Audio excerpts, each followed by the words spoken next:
அஸ்ஸலாமு அலைக்கும் வரஹ்மத்துல்லாஹி வபரகாத்துஹு மாணவர்களே. வலைக்கும் சலாம் ரஹ்மத்துல்லாஹி வபரகாத்துஹு சார். ஓகேம்மா, சரி, ரைட். நாங்கள் இன்னைக்கு இந்த ஐசி பாடத்துல வந்து அந்த தியரி கிளாஸ்ல விடுபட்டு இருந்த ஒரு முக்கியமான ஒரு பகுதி தான் நம்மளுடைய அந்த 10வது யூனிட்டை நாங்கள் நிறுத்தி வச்சிருந்தோம். குறிப்பாக அந்த 10வது யூனிட்டை நான் உங்களுக்கு தொழில் சேர்ச்சியாக நான் படிச்சு தரேன். நான் ஆல்ரெடி உங்களுக்கு சொல்லியிருந்தேன். எனவே அதுக்கான டைம் தான் இப்போ வந்திருக்குது. சரி, நாங்கள் எனவே இந்த 10வது யூனிட்டுக்கும் நேரத்தை வீணடிக்காம குயிக்காக பாடத்துக்கும் நாங்கள் போவோம். சரி, இந்த ஐசி பாடத்தை பொறுத்த வரைக்கும் மொத்தமாக 10 யூனிட் இருக்குது. இந்த 10 யூனிட்டை எல்லாமே நான் சக்சஸ்ஃபுல்லாக பண்ணிட்டேன். ரைட், முதலாம் யூனிட் இருக்கும் 9வது யூனிட் வரைக்கும் அல்ஹம்துலில்லாஹ் ஆண்டு சக்சஸ்ஃபுல்லாக நிறைவு செஞ்சுட்டேன். ஸோ இன்றையோட இந்த 10வது யூனிட்டும் நிறைவுபடுது. ஸோ இந்த 10வது யூனிட்டை பொறுத்த வரைக்கும் தேக்க நிலை சம்பந்தமா நாங்கள் பார்க்க இருக்கிறோம். தேக்க நிலை அடைஞ்சிச்சு, தேக்க நிலைக்கான காரணம் என்ன, அதுக்கான விளைவுகள். அதுக்கப்புறம் அந்த தேக்க நிலையை புனர் நிர்மாணம் செஞ்சவங்க யாரு, தஜ்தீதுனா என்ன, பணி அவசியம் என்ன, தஜ்தீத் பணியை செய்யப்பட்டுச்சு, தனிநபர்கள் யாரு ஈடுபட்டாங்க, கூட்டு முயற்சியா யார் ஈடுபட்டாங்க, இதெல்லாம் தான் இந்த பாடத்தலைப்புகளினூடாக நாங்க சுருக்கமாக பார்க்க இருக்கிறோம். ரைட், இந்த 10வது பொறுத்த வரைக்கும் இதுல கடந்த காலங்களில் கேள்விகள் வந்தீங்க. 2022, 19, 24 என்று சொல்லி பல கேள்விகள் வந்தீங்க. இப்ப கடந்த வருட காலங்களில் எல்லாம் 20ஆம் நூற்றாண்டு இந்திய உபகண்டத்துல சீர்திருத்த பணிகளை மேற்கொண்ட முஜதித் ஒருவர் பற்றி விளக்க ஒரு கேள்விகள் வந்தீங்குது. ஸோ அப்போ நாங்கள் அதையும் இந்த இடத்துல விளங்கி வச்சுக்கணும். இந்த யூனிட்ல இருந்து கேள்விகள் வந்தீங்குது. ஸோ இந்த கைட்ல நான் ஆல்ரெடி உங்களுக்கு மார்க் பண்ணி தந்திருந்தேன். இந்த கற்றற்பெறுபேறுகளில் சொல்லப்பட்ட ஏதோ ஒரு கேள்விதான் உங்களுக்கு இந்த முறையில் எக்ஸாமுக்கு வரும். அதனால அதுகளுக்கு ரெடி ஆகி கொள்ளுங்க என்ற ஒரு விஷயத்தையும் நான் சொல்லியிருந்தேன். அப்போ அதையும் நீங்க இந்த இடத்துல நோட்டட் பண்ணியிருந்துக்கணும். சரி, ரைட். எனவே நாங்க இந்த 10வது யூனிட்ல என்ன சொல்லப்பட்டிருக்குதுன்னு ஆராய்வோம் இன்னைக்கு. இந்த யூனிட் பெயர் இஸ்லாமிய நாகரிகத்தின் தேக்க நிலை மற்றும் அதன் புனர் நிர்மாணம். ரைட், இஸ்லாமிய நாகரிகத்தின் தேக்க நிலை மற்றும் அதன் புனர் நிர்மாணம். இல்ல, முதலாவது சொல்லுங்க, இந்த தேக்க நிலை அப்படின்னா என்ன? தேக்கம் அப்படின்னா சொல்லுங்க தெரிஞ்சது. எழுச்சி அடைகிறதா? தேக்கம்னா எழுச்சி அடைகிறதா? ஒரு இடத்துல தேங்கி நிற்கிறது, வளர்ச்சி அடையாம. ஒரு இடத்துல தேங்கி நிக்கிறது. ஓகே, வேற?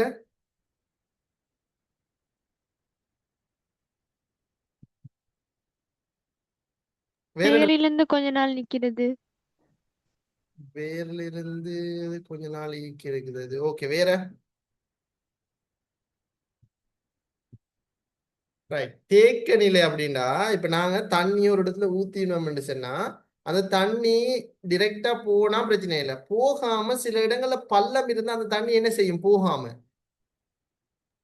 தேங்கி நிற்கும். தேங்கி நிற்கும். அதுதான் தேக்கம் என்று சொல்றது. அது மாதிரி தான் இந்த இஸ்லாமிய சாம்ராஜ்யமும் இஸ்லாமிய கலாச்சாரம், இஸ்லாமிய மரபு, இஸ்லாமிய இது எல்லாமே நபி அவங்களோட காலத்துல என்ன செஞ்சுன்னா, நபி அவங்க இஸ்லாத்தை தண்ணி ஊத்துற மாதிரி அப்படி ஊத்தி விட்டாங்க. உலகம் ஃபுல்லா பரவிட்டு. ஆனா அது பெய்த்துட்டே தான் ஆறு மாதிரி அந்த தண்ணி இஸ்லாமிய மதம் வந்து அப்படியே பரவிட்டே இருந்துச்சு, எந்த பிரச்சனையும். ஆனா திடீரென்று சில இடங்கள்ல, குறிப்பாக ஆட்சியாளர்கள பலவீனம், நபி அவனோட மரணத்தை தொடர்ந்து வந்த ஆட்சியாளர்களோட முக்கியத்துவம் இல்ல, பகுத்தறிவு அறிந்து செயற்படலை, இப்படி பல காரணங்களினால என்ன செஞ்சுன்னா அந்த தண்ணி ஆறு மாறி போகாம என்ன சில இடங்கள்ல தேங்கிட்டு. தேங்கிட்டு. அப்ப இதனால அடுத்து வார சமூகங்களுக்கு இந்த தண்ணி கிடைக்குமா? இப்ப இல்ல. இப்ப இந்த ஆறு வந்து இங்க இருந்து ஒரு 10 கிலோமீட்டருக்கு போகணும். 10 கிலோமீட்டர்லயும் 10 கிராமம் இருக்குது. இப்ப நான் இந்த தண்ணியை ஊத்தி விட்டேன்னா என்ன நோக்கம், 10 கிலோமீட்டருக்கும் சரியா போய்த்துட்டே இருக்கணும். ஆனா நான் ஒரு 5 கிலோமீட்டர் ஆகக்குள்ள அது தயங்கி நின்றுச்சு. இப்ப அந்த டைம்ல நான் இல்ல. இப்ப அந்த தேங்கி இருக்கிற தண்ணிய சரி பண்ணாதான் 6-7 கிலோமீட்டர் 7-8 அந்த கிராமங்களுக்கு போகும். அப்ப அந்த டைமுக்கு யாரால மொத்தம் அதை வந்து சரி பண்ணாத்தானே அந்த தண்ணி போகுமாங்கால, அப்படிதானே? ஓ சார். ரைட், அதைத்தான் நான் இந்த இடத்துல பார்க்க வைக்கிறேன். சரிதானே? யாரு வந்தாங்க, அந்த தண்ணியை சரி பண்றதுக்கு யாரு வந்தாங்க, இந்த தண்ணி ஏன் தேங்கிச்சு என்றதை பார்த்துட்டு அந்த தண்ணியை சரி பண்றதுக்கு யாரு வந்தாங்க என்றதுதான் இந்த யூனிட்ல நாங்க பார்க்க போகுது. சரிதானே பிள்ளைகள்? ரைட். இப்ப முக்கியமான நாம் பார்த்தோம்னு சொன்னா இதுல இஸ்லாமிய நாகரிகத்தின் தேக்கம், இஜ்திஹாத் கைவிடப்பட்டு இமாம்கள்ட்ட அல்லது மதுஹபுகளோட கருத்துக்கள் மாத்திரமே தங்கி நிற்கிற நிலையத்தான் இந்த அதாவது இந்த சாரி தேக்க காலம் அப்படின்னு சொல்லுவாங்க. இஜ்திஹாத் மூலமான பிரச்சனைகளுக்கான தீர்வு காண்ற முறையெல்லாம் கைவிடப்பட்டு என்ன செஞ்சாங்க, இமாம்களோட மதுஹபுகளோட கருத்து மட்டும்தான் மேன்மை, அது மட்டும்தான் முக்கியத்துவம் அப்படின்னு சொல்லி என்ன செஞ்சாங்க, சில காலம் வரும்போது மதுஹபுகளை மட்டுமே தூக்கி தலைக்கு மேல வச்சு சொல்றேன். நாங்க சில போலி ஹதீஸ்கள் நாங்க சில பாத்திக்கிறோம். ஏன்னா போலி ஹதீஸ்ல மதுஹபுகள் சார்பாக பல போலி ஹதீஸ்கள் இட்டு கட்டப்பட்டு இருந்தது. அது நாங்க கட்டாயம் விளங்கி வச்சுக்கணும். அதெல்லாம் இந்த மதுஹப் வெறி தான். இப்ப நாங்க இதற்கு முதல்ல உங்களுக்கு தெரியும் ஒரு சம்பவம் ஒண்ணு நாங்க பார்த்துட்டோம். பள்ளிவாசல்ல வந்து ரெண்டு முக்கியமான சஹாபாக்கள் வந்து இருக்கிற டைம்ல ரெண்டு சஹாபாக்கள் பேசி பேசி பேசி பேசி கடைசியா அது ஒரு பெரிய ஒரு சர்ச்சையாக மாறி புரட்சியாக மாறி அதுக்கப்புறம் நபி அவங்க வந்து மண்ணை எடுத்து அவங்களோட தலையில வீசி விட்டுட்டு என்ன சொன்னாங்க, இதற்கு முதல் இருந்த சமூகமும் அழிஞ்சு போனது இதனாலதான், எனவே நீங்க முரண்படாதீங்க என்று சொல்லி. சோ அப்ப நாங்க இதுல இருந்து தெளிவாகிற விஷயம் என்னன்னு சொன்னா, இதற்கு முதல் இருந்த நபிமார்கள்ட காலங்கள்ல எப்படின்னா இறைவன்ட வேதத்துக்கு முக்கியத்துவம் கொடுக்காம நபிமார்களுடைய கருத்துக்கு முக்கியத்துவம் கொடுக்க தொடங்கிட்டாங்க. ரைட், அது மாதிரி தான் தற்காலத்திலையும் அப்படி தற்காலத்துல என்ன சொன்னா அண்மைய காலங்கள்ல இந்த உமையா அப்பாசி ஆட்சி காலங்கள்ல அந்த மாதிரி கால பகுதிகளில் என்ன நினைச்சுன்னு சொன்னா ஆட்சியாளர்கள் இறைவன் குர்ஆனுக்கு முக்கியத்துவம் கொடுக்காம ஆட்சியாளர்கிட்ட கருத்துகளுக்கு கூடுதலா முக்கியத்துவம் கொடுக்க தொடங்கிட்டாங்க. இமாம்ட கருத்து அல் குர்ஆனை விட உயர்ந்தது என்ற அளவுக்கு போயிட்டாங்க. அப்ப இது மிக முக்கியமானது. எனவே 4 கலீஃபாக்களோட காலத்துல ஆட்சியாளர்கள் ஃபிக்கு கலை அறிஞர்களாக இருந்தாங்க. அங்க இந்த பிரச்சனையும் இல்லை, பிரச்சனை இல்லை. அபுபக்கர் அலி, உமர் அலி, உஸ்மான் அலி, அலி அலி இந்த 4 பேருமே தப்சீர் துறை அறிஞர்கள், ஃபிக்கு துறை அறிஞர்கள், எல்லா சட்டமும் தெரிஞ்சவங்க. அப்ப இவங்களோட காலத்துல பெருசா பிரச்சனைகள் வரல.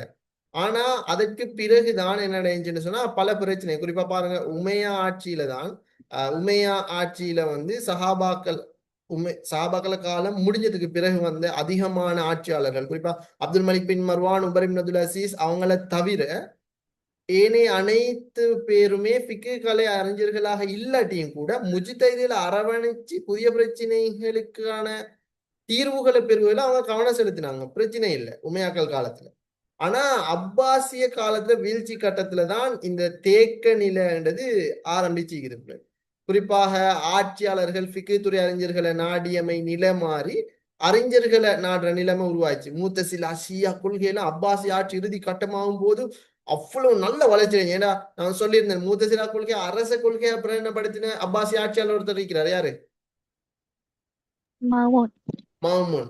எனவே அப்பாசி ஆட்சி நாங்க பார்த்திருந்தோம். அரபு மொழியை அரசகர்ம மொழியாக்கினது உமையா ஆட்சியாளர் அப்துல் மலிக் பின். ஆனா அப்ப அந்த அளவுக்கு உமையா ஆட்சியில் அரபு மொழிக்கு முக்கியத்துவம். ஆனா அப்பாசி ஆட்சியில பாருங்க எல்லாம் பாரசீக செல்வா, குறிப்பா பாரசீக இனத்து பெண்களை முடிச்சதால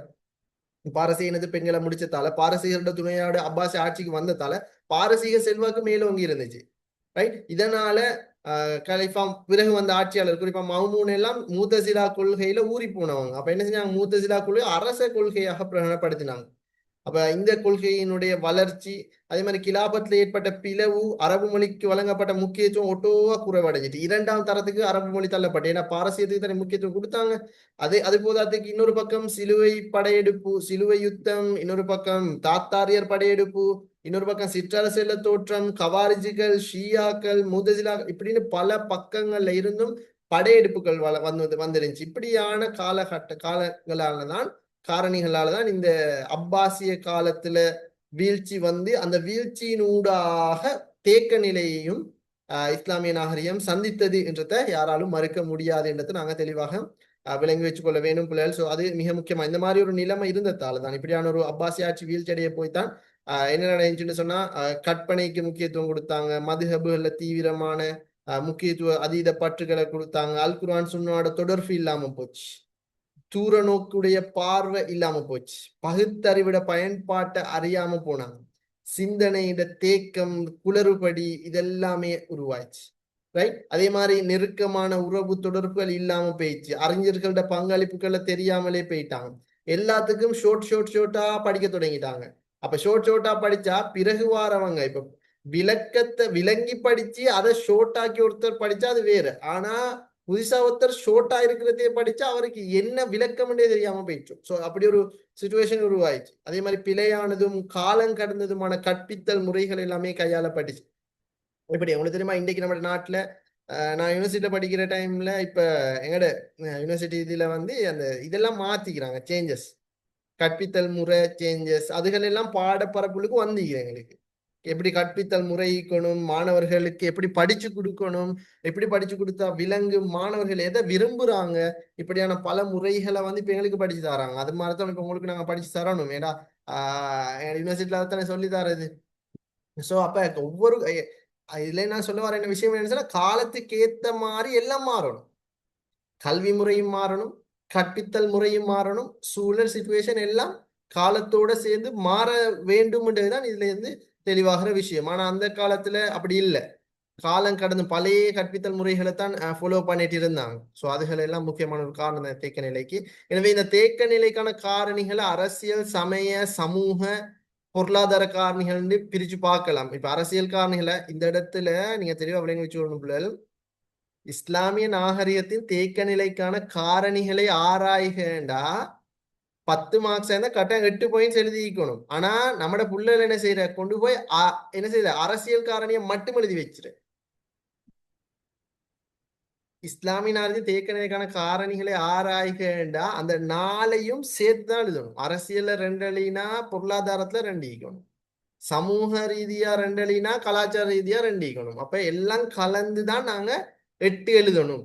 சரி, அரசியலை மட்டும் எழுதினீங்கன்னா புள்ளிகள் குறைக்கப்படும் என்றதையும் நீங்க இந்த இடத்துல தெளிவாக விளங்கி வச்சுக்கொள்ளணும். சரி, ரைட். இப்ப அரசியல் காரணிகளை நாங்க பார்த்தோம்னு சொன்னா, இஸ்லாமிய கிலாஃபத் வீழ்ச்சி அடைஞ்சு. ஏன்னு சொன்னா குறிப்பாக உங்களுக்கு தெரியும், அப்பாசி ஆட்சியில நிறைய பேர் வந்து மகனுக்கு பிறகு மகனுக்கு தகுதி இல்லாட்டி மகனை தான் நியமிக்கிற அப்படி நிலைமைகள் இருந்துச்சு. அதனால இஸ்லாமிய கிலாஃபத் வீழ்ச்சி அடைஞ்சதும் இந்த தேக்க நிலைக்கான ஒரு காரணி தான். அதே மாதிரி சிற்றரசுகள் தோற்றம் பெற்றுச்சு. ஐரோப்பிய அரசியல் எழுச்சி, எதிரிகள திட்டமிட்ட சதி, ஜெருசலத்தை எல்லாம் பிடிச்சிட்டாங்கன்னா ரைட். அதே மாதிரி முஸ்லிம் பள்ளிகள், பாடசாலைகள் எல்லாம் தீயிட்டு எரிக்கப்பட்டுச்சு. கிலாஃபத் திட்டமிட்டு ஒழிக்கப்பட்டுச்சு. குறிப்பாக அவனுக்கு தெரியும், முஸ்லீம்களோட அதிகாரம் குறைஞ்சு ஐரோப்பியர் தான் பல துறைகள்ல முன்னேறினாங்க. இறுதியாக துருக்கியில இஸ்லாமிய சாம்ராஜ்யத்துல கலிஃபாவான அப்துல் கமால் அத்தாதுர்க், 2ஆம் அப்துல் மஜீத் என்ற முஸ்தபா கமால் அத்தாதுர்க் இஸ்லாமிய சாம்ராஜ்யத்தை ஒழிக்க பல்வேறு பிரகடனங்கள் செஞ்சாரு. இறுதியாக உஸ்மானிய கிலஃபத் 1924ஆம் ஆண்டு, அண்மைய நூற்றாண்டுல நம்மளை விட்டும் பிரிஞ்சு போச்சு. எனவே கிலாஃபத் திட்டமிட்டு ஒழிக்கப்பட்டதும் இந்த தீக்க நிலைக்கான காரணம் தான். அதே மாதிரி தகுதி அற்றவர்கள் அதிகாரங்கள்ல பொறுப்பேற்றாங்க. தகுதியே இல்லை சில பேருக்கு, ஆனா அவங்க சிம்மாசனத்துல அமர்ந்திருந்தாங்க. ஸோ இதுகள் எல்லாமே இந்த இஸ்லாமிய நாகரிகத்துல தேக்க நிலைக்கான அரசியல் காரணிகளாக சொல்லலாம். அதே மாதிரி சமய ரீதியா நாங்க பார்த்தோம்னா, இஸ்லாம் பற்றிய தெளிவில்லை. யாருக்கும் இஸ்லாம்ட என்னன்னு தெரிய, சும்மா சடங்கு சம்பிரதாயம். இப்ப கூட நீங்க பாருங்க, நம்மளோட ரோட்ல இப்ப நாம ஒரு பப்ளிக்ல போயிட்டு நீங்க திடீரென்று ஒரு முசல்லா போட்டு தொழுது பாருங்க, எல்லாரும் என்னன்னு பார்ப்பாங்க. ஏன்னா நாம தொழுகிற முறைகளை வந்து அந்நிய சமூகம் கண்டில்ல. இப்ப ஐரோப்பிய நாடுகள் அப்படித்தானே பப்ளிக்ல போட்டு தொழுவாங்க. போற அந்நியர்கள் எல்லாம் கொஞ்சம் நேரம் இருந்து பார்ப்பாங்க, என்ன இவங்க செய்யறாங்க, புதுசா பார்ப்பாங்க. ரைட். எனவே அது இஸ்லாமிய சாம்ராஜ்யம், இஸ்லாம் என்றது வந்து வெறுமனே சடங்கு சம்பிரதாயம் சுருக்கி கொண்டது அல்ல. இஸ்லாம் பற்றிய தெளிவில்லை யாருக்கும். எனவே நாங்க என்ன செய்யணும், அப்ப பப்ளிக்ல இப்படிகள் எல்லாம் நாங்க நம்மளோட மார்க்கத்தை காட்டணும். எப்படின்னு என்ன அதுக்காக மார்க்கத்தை பத்தி அவங்கள்ட்ட சொல்ற இல்லை. நம்ம மார்க்கத்துல சொல்லப்பட்டு நாம மார்க்கத்தை சொன்ன மாதிரி நாம நடக்கணும். அதை பார்த்து அவங்க உணர்வு ரீதியாக பார்க்கறது, கவர்றது, அதை அவங்கள பொறுத்து. ரைட். அதே மாதிரி இஸ்லாத்தை முழுமையாக பின்பற்றாமை, இஸ்லாத்தை முழுமையா பின்பற்றல, இபாதத்களோட மாத்திரம் சுருக்கி கொண்டன. நான் ஒரு ஜோக் சும்மா ஒரு இதுக்காக சொல்றேன்.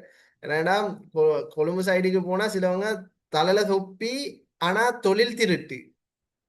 தலையில தொப்பி, அடுத்து என்ன நடக்கும்? சிகரெட். தொப்பி போட்டுன்னு இது ரைட். இப்படி எல்லாமே இருக்கும்ல. சரி, அப்ப இதுகள் எல்லாம் என்னன்னு நாங்க பார்த்தோம்னு சொன்னாம, இஸ்லாத்துல வந்து குறிப்பா முழுமையாக இஸ்லாத்தை பின்பற்றல, இபாதத்தோடு மாத்திரம் சுருக்கி கொண்டாங்க. இப்படியான விஷயங்கள் நடந்துச்சு. அதே மாதிரி கொள்கை வெறி. உஸ்மானியர்களை பொறுத்த வரைக்கும், அதாவது நாங்க நினைக்கிற இந்த குலஃபா, உமையா, அப்பாசியர் அல்ல, அவங்களுக்கு பிறகு வந்து உஸ்மானியர் என்னன்னா ஹனஃபி மதுஹபை தான் முக்கியத்துவமா எடுத்துக்கொண்டு வந்தாங்க.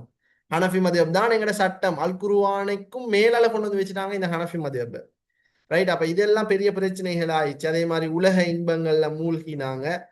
பைத்துல் மால் எல்லாம் துஷ்பிரயோகம் செஞ்சாங்க. இதுவரும் சமய காரணிகளா சொல்லலாம். அதே மாதிரி சமூக ரீதியாக குறிப்பா குடும்ப கட்டமைப்பு ஒரு ஒழுங்க இனமாக மாறிச்சு. மூட நம்பிக்கைகள் முஸ்லிம்களிடையே வந்துச்சுன்னா, மூட நம்பிக்கை தானே இப்பவும் இருக்குது.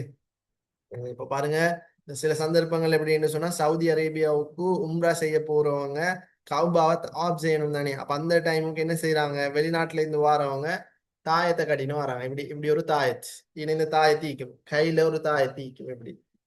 அதுக்கப்புறம் இருக்கக்கூடிய அந்த செக்யூரிட்டி மார் வந்து என்ன செய்வாங்க, இது ஷிருக்கு, இதை கலட்டுங்க அப்படின்னு சொன்னதுக்கு பிறகுதான் அவங்க கலட்டிட்டு அவங்க போறாங்க. அது வரைக்குமே அவங்க போட்டுட்டு தான் இருந்தாங்க. ரைட். அப்படியெல்லாம் நீக்குது. ஸோ அப்ப இதுகள் வந்து இஸ்லாமிய இதுல வந்து மூட நம்பிக்கைகளாகத்தான் பார்க்கப்படுது. அது இன்றைக்கே നമ്മുടെ சமூகங்கள்ல ஈக்குது. அறியாமையிட பண்பு தான் அது. அதே மாதிரி இஸ்லாத்துல செயற்திட்டங்களை விட்டது. இஸ்லாத்துக்குள்ள நாங்க செய்ய வேண்டிய நிறைய ஈக்குது. அதுகள் அடுத்த வெகுஜன தொடர்பு சாதனங்கள், இப்படியான பல காரணிகளால தான் இந்த இஸ்லாமிய நாகரிகம் தேக்க நிலை அடைந்தது என்றத நீங்க விளங்கி வச்சுக்கொள்ளணும். எனவே எக்ஸாம்ல இஸ்லாமிய நாகரிகம் தேக்க நிலைமை அடைந்தமைக்கான காரணிகளை ஆராய்க என்ற ஒரு கேள்வி வருமானால், வெறுமனே இந்த அரசியல் காரணி மட்டும் நீங்க ஒரு 2ஐயோ இல்லாட்டி 6ஐயோ இல்லாட்டி 8ஐயோ சொல்லுவீங்களா இருந்தா உங்களுக்கு முழு புள்ளி இல்ல, 10க்கு 2 தான் போடுவாங்க. ஏன்னா அரசியல் காரணி மட்டும்தான் நீங்க சொல்லிக்கிறீங்க. அவங்க கேள்வியில் அரசியலை கேட்கல தான், ஆனா நாங்க விடையில எல்லாம் சேர்த்து தான் கொடுக்கணும் என்றதையும் நீங்க தெளிவா இந்த இடத்துல விளங்கி வச்சுக்கணும். அரசியல், சமய, சமூக, பொருளாதார காரணி, இந்த 4ஐயும் எட் பண்ணி தான் நீங்க ஆன்சராக கொடுக்கணும் என்றதை நீங்க மறந்துடாதீங்க பிள்ளைகள். ரைட். எனவே இப்படியான பல காரணிகளால இந்த இஸ்லாமிய நாகரிகம் தேக்க நிலை அடைந்தது. எனவே இதால பிற்காலத்துல பல பிரச்சனைகள், பல சர்ச்சைகள் முஸ்லிம்கள் மத்தியில் எழும்பிச்சுமா. குறிப்பா முன்னோக்கி வந்த புதிய சவால்களை எதிர்கொள்ள முடியாத நிலைக்கு இஸ்லாமிய அறிஞர்கள், சட்ட அறிஞர்கள் தள்ளப்பட்டாங்க. ஒரு நம்மளோட குர்ஆனை காட்டி ஒரு அந்நிய மதத்தினர் கேள்வி கேட்டா அதற்கு பதில் சொல்றதுக்கு நமக்கு தைரியம் இல்லை, பதில் சொல்றதுக்கு நம்ம யாருக்குமே தெரியா. ஏன்னா இந்த தேக்க நிலை அடைஞ்சதுட விளைவுகள் தான் அது. ரைட். அதே மாதிரி மக்கள் தமக்குரிய வழிகாட்டலை ஷரியாவின் நிழலில் பெற முடியாத நிலைக்கு ஆளாகினாங்க. ரைட். இஸ்லாம் நடைமுறைக்கு பொருத்தமற்ற மார்க்கமாக நோக்கப்பட்டுச்சு. நடைமுறைக்கு பொருத்தம் இல்லைன்னு சரி இப்ப மேற்கிறாங்க. இப்ப பார்ப்போம், இந்தியால அக்பர் எல்லாம் சொன்னாரு, அதாவது அறியாமையில் உழன்ற அரேபியாவுக்கு வேணா இந்த இஸ்லாமிய மார்க்கம் பொருத்தம், ஆனா நவீனம் அடைஞ்ச இந்தியாவுக்கு எல்லாம் அது பொருத்தம் இல்லைன்னு வாய்கூசாம சொன்னாரு. ரைட். மேற்கத்திய கலாச்சார மோகம் முஸ்லிம்கள் மத்தியில தோற்றம் பெற்றுச்சு. இஸ்லாம் வெறும் சமய அனுஷ்டானோட மாத்திரம் சுருக்கி கொள்ளப்பட்டுச்சு. முஸ்லிம் உலகம் முழுவதற்கும் கிடைக்க வேண்டிய வகையை அடிப்படையாக கொண்ட வழிகாட்டலுக்கு பதிலாக என்ன செய்யப்பட்டுச்சு, இன்பங்களும் அதே மாதிரி உலக ஆசைகளும் தான் மூழ்கி காணப்பட்டுச்சு. பழைய கிரேக்க, ரோம், பாரசீக செல்வாக்கு மேலதிகம் பெற்றுச்சு. ஸோ அப்ப நாங்க தெளிவா விளங்கி வச்சுக்கொள்ளணும், இஸ்லாமிய நாகரிகம் நபி அவங்க கொண்டு வந்த ஸ்பீட்லயே வந்துட்டு பரவி கொண்டே இருந்துச்சு. ஆனா இன்றைக்கு தகுதி இல்லாத ஆட்சியாளர்கள் அரசியல், பொருளாதார, சமூக, கலாச்சார காரணிகள் அடிப்படையாக வச்சு எல்லாம் சின்ன பின்னமாகிச்சோ, அதோட இஸ்லாமிய நாகரிகம் பரவாம அப்படியே ஸ்டாப் ஆயிட்டு. இதனாலதான் முஸ்லீம்கள் ஏனைய இனங்களோட போட்டி போட முடியாத நிலை வந்துச்சு. முஸ்லீம்கள் ஏனைய கலாச்சாரங்களோட போட்டி போட முடியாத நிலைமை. முஸ்லீம் அறிஞர்கள் ஒரு தரமானவங்க இல்லாம இருந்தாங்க. முஸ்லீம் அறிஞர்கள் வெறுமனே ஒரு விளையாட்டு பிள்ளைகளாக இருந்தாங்க. முஸ்லீம் அறிஞர்களுக்கு குர்ஆனினுடைய முக்கியத்துவம், ஹதீஸினுடைய முக்கியத்துவம், இஸ்லாத்துல சட்டங்கள பின்னணி, மக்காசிது இதெல்லாம் ஒண்ணுமே தெரியாம போச்சு. இதெல்லாமே இஸ்லாமிய ஷரியாவினுடைய தேக்க நிலை ஏற்பதாவது, குறிப்பாக இஸ்லாமிய நாட்டுல தேக்க நிலை அடைந்ததோட விளைவுகளாகத்தான் இதெல்லாமே நாங்க பார்த்திருந்தோம். எனவே இந்த மாதிரி ஒரு கட்டத்துல இதை சரி செய்யறதுக்கு நல்லா தெளிவாக இந்த இடத்துல விளங்கி வச்சுக்கொள்ளணும். குறிப்பா இதுதான் முக்கியமான ஒரு டாபிக். உங்களுக்கு தெரியும் பிள்ளைகள், முக்கியமான ஒரு இடத்துல நாம இப்ப வந்திருக்கிறோம். ஸோ தேக்க நிலைன்றது எல்லாமே நாங்க கிளியராக நாங்க பார்த்துட்டோம். சரிதானே. இப்ப இந்த தேக்க நிலை நான் ஸ்டார்ட்லயும் நான் இதை சொல்லித்தான் உங்களுக்கு ஆரம்பிச்சு வச்சிருந்தேன். ரைட். இப்ப என்ன சொன்னா, இப்ப இஸ்லாத்துல வந்து தேக்க நிலைன்றது இருந்திருக்குது. எனவே இதனால பல விளைவுகள் இடம்பெற்றிருக்குதுன்னு நாங்க பார்த்துட்டோம். எனவே இப்ப முக்கியமா உங்களுக்கு நபி அவங்க சொன்னாங்க, ஒவ்வொரு நூற்றாண்டிலையும் மக்களை நேர்வழிப்படுத்துறதுக்காக அல்லாஹ் ஒரு தூதரை அனுப்பித்தான் நீக்கிறார். ஒரு நபிமார்கள் அல்ல அனுப்பினேன் என்று சொல்லி நபி ஸல்லல்லாஹு அலைஹி வஸல்லம் அவங்க சொல்லிக்கிறாங்க. உங்களுக்கு தெரியும், அல் குர்ஆன்ல தான் 25 பேரை பத்தி சொல்லப்பட்டிருக்குது. ஆனால் ஒட்டுமொத்த உலகத்திலையும் கிட்டத்தட்ட 1,24,000 நபிமார்கள் அனுப்பப்பட்டிருக்கிறாங்க. 313 ரசூல்மார்கள் அனுப்பப்பட்டிருக்கிறாங்க. ஸோ இதுல எல்லா ரசூல்மார்களும் எல்லா நபிமார்களும் அனுப்பப்பட்டது மக்களை நேர்வழிப்படுத்துறதுக்காக. அல்லாஹ் இந்த உலகத்துல முதல் மனிதராக ஆதம் அலைஹிஸ்ஸலாத்தை படைச்சான்.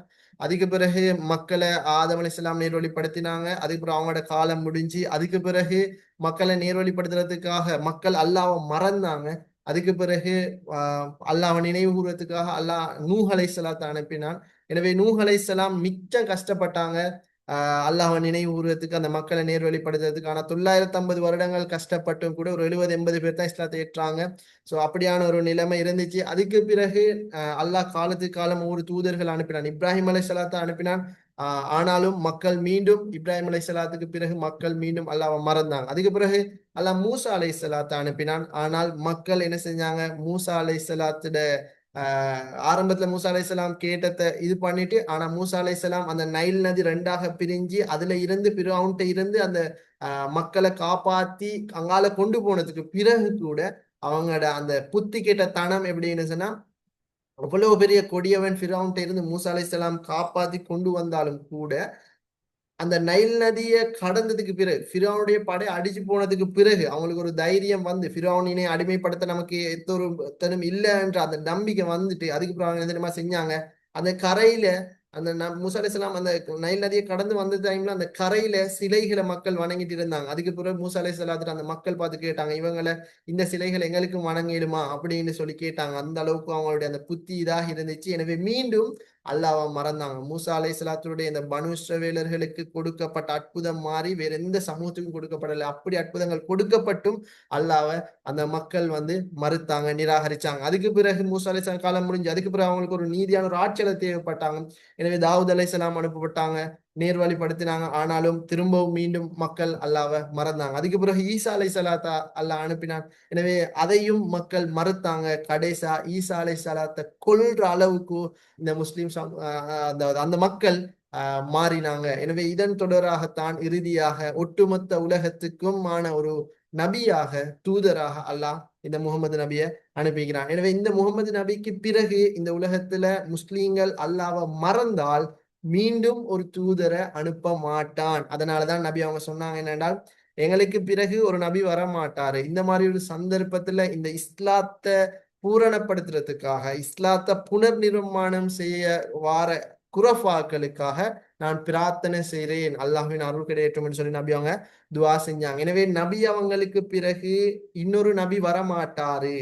ஆனா இந்த இஸ்லாத்தை புனர் நிர்மாணம் செய்யறவங்க வரலாம். அப்படி புனர் நிர்மாணம் செஞ்சவங்க யாருன்றதை தான் நாங்க இனிமே பார்க்க இருக்கிறோம். இது கிளியரா? கிளியரா? சார். Okay right. எனவே நாங்க இப்ப அந்த தஜ்தீத் துறையை தான் நாங்க இப்ப பார்க்க இருக்கிறோம், யாரு புனர் நிர்மாணம் செஞ்ச அப்படின்னு சொல்லி. குறிப்பாக தஜ்தீத்தும் அதன் தேவையும். தஜ்தீத்னு சொன்னா அந்த வேர்ட மீனிங்கை சரியா விளங்கி வச்சுக்கொள்ளணும். இது இஜ்திஹாத் அல்ல, ரைட்? தஜ்தீத்னு சொன்னா புனர் நிர்மாணம் செய்யற, அதாவது சீர்குலைஞ்ச ஒன்றை புனரமைக்கிறது. அதாவது புதிதா வீடு கட்டுறல்ல, கட்டின வீடு பாலடைஞ்ச வீட்டை மீண்டும் என்ன செய்யற. இப்ப நம்ம வீடுகள் புனர் நிர்மாணம் செய்யற. இப்ப நம்ம வீடுகள் வந்து இப்ப நம்ம ஊர்கள்ல பாருங்க, சில பேர் வீடுகளை ஃபவுண்டேஷன்ல இருந்து புதுசா ஒரு இடம் ஒன்று எடுத்து அங்க என்ன செய்வாங்க, காணி இருந்தா புதுசா ஒரு இடம் ஒன்று எடுத்து அந்த இடத்துல காணி இருந்தா அந்த இடத்துல போயிட்டு வீடை கட்டுவாங்க. இல்லைன்னு சொன்னா காணி இருக்கிறவங்க அந்த இடத்துல ஃபவுண்டேஷனை போட்டு புதிதா வீடை கட்டுவாங்க. ஆனா சிலவங்க என்ன செய்வாங்கன்னா, ஈக்கிற வீட்டு என்னோட உமா அப்பா கட்டின வீடுன்னு சொல்லி அந்த வீட்டுல கொஞ்சம் கொஞ்சம் வீடு பனிசா இருந்தா அந்த வீட்டை கொஞ்சம் உயர்த்தி கட்டுவாங்க. இல்லைன்னா அந்த வீட்டுக்கு ஒரு பெயிண்ட் அடிப்பாங்க, அந்த வீட்டுக்கு ஜன்னல் புதுசா செட் பண்ணுவாங்க, வாசல்களை செட் பண்ணுவாங்க. இப்படி 2 கேட்டகரி இருக்கு. வீட்டை புதிதா கட்டுறதும் இருந்த வீட்டை புதுசா மாத்துறதும் உண்டா?